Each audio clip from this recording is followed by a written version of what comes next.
Hiya! Welcome to today's edition of Cabby's Corner, my little corner of the world here in Brooklyn. Heading off to Montero's for a Wednesday night shift. Had a good night at Commonwealth last night. Had a very a revelatory conversation with someone who is a new friend, who knew a lot of my old friends from a time in my life that was very challenging and difficult, and getting outsiders' perspective on some of the personalities and players in that time of my life was very interesting and as poignant as some of the time I spent with John Devaney over the weekend, looking over my life when I was down in North Carolina. Sorry, I wanted to put on my little fluffy gloves. It's not that cold today. It's a little, definitely half glove weather. I guess we'll call that today.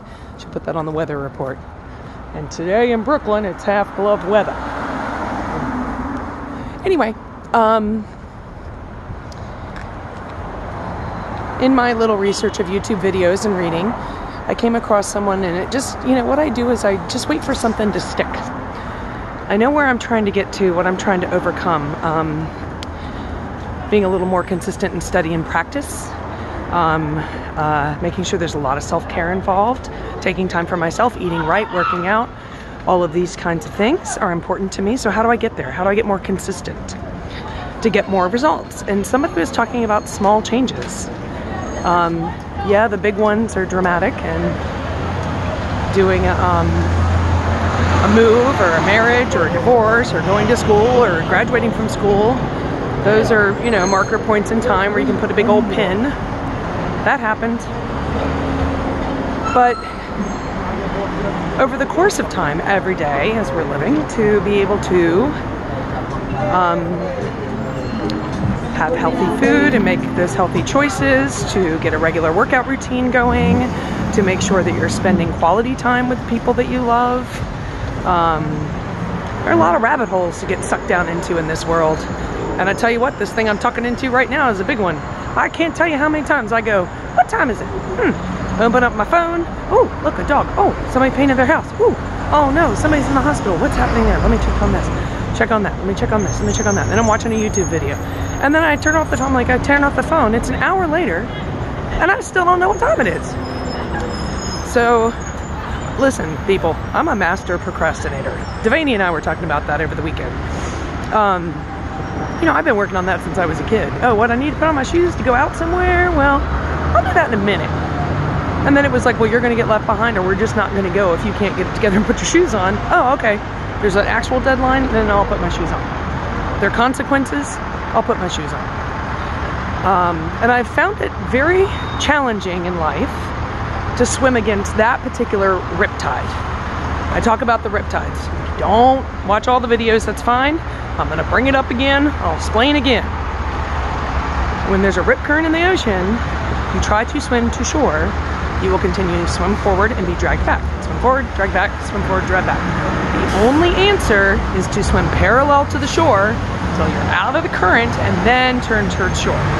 You will exhaust yourself and you will drown if you try to just swim right at where you're going.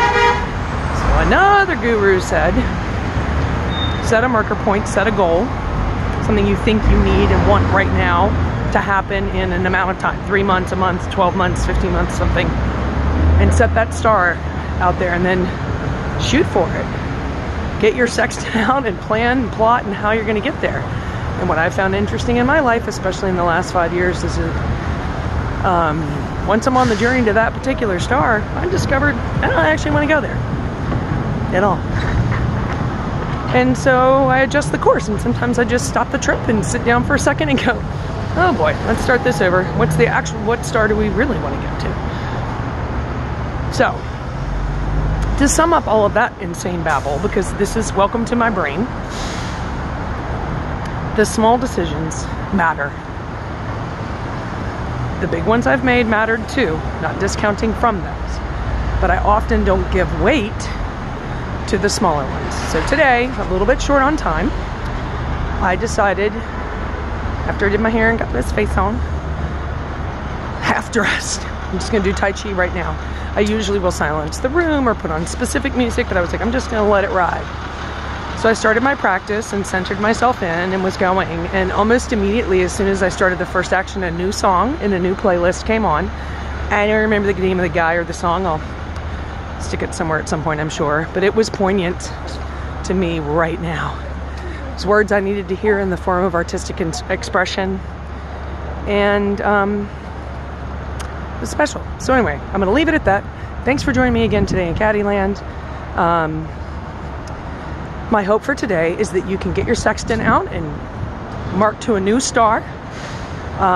Don't get stagnant and don't keep swimming against a rip current, man. There's some people around you. That's one thing about last night, that conversation. Whew. I was right in being as traumatized as I was by the people that I was around, because that's what they do. It wasn't about me. That's who they are. The only way I was going to get out was to get out. The only way I was going to stop is if I made it stop, because they weren't going to stop. As long as I was around, it was going to get worse. And that's the problem with abusive relationships. That's the problem with being around narcissists.